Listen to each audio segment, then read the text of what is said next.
Alors moi je me suis intéressé à la modélisation agricole globale, à la façon dont ces modèles sont construits, à qui les construit et en fait en prenant une optique de travail qui est assez classique dans nos communautés, c'est de considérer les modèles comme des technologies de gouvernement en même temps que des technologies de preuve, donc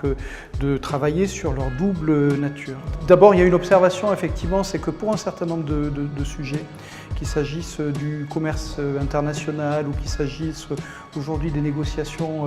autour du changement climatique,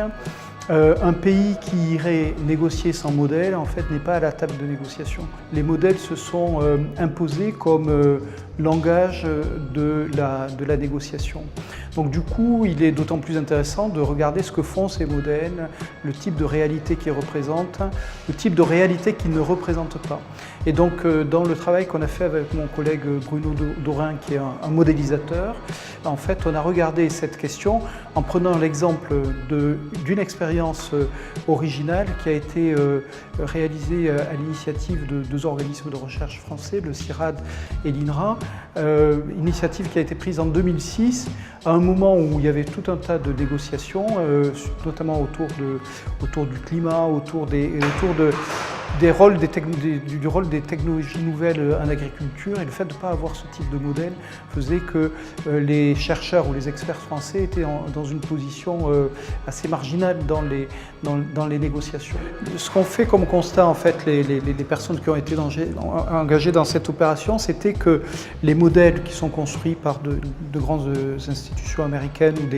ou internationales ou des universités américaines, pour l'essentiel, est bien reliés par la FAO, la Banque mondiale et l'OCDE, donc qui ont eu une influence très forte,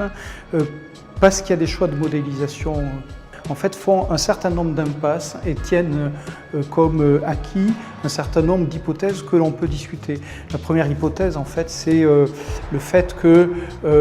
on va consommer de plus en plus de nourriture et qu'on va avoir de plus en plus une consommation carnée. La seconde hypothèse, c'est qu'on va avoir une généralisation des modèles de production qu'on connaît dans les pays développés, donc avec des paquets techniques, avec forte consommation d'engrais, etc. Et que ça va être généralisé dans les autres pays. Donc du coup, il fallait construire une forme de modélisation qui permettait de réouvrir ces hypothèses de façon à produire des futurs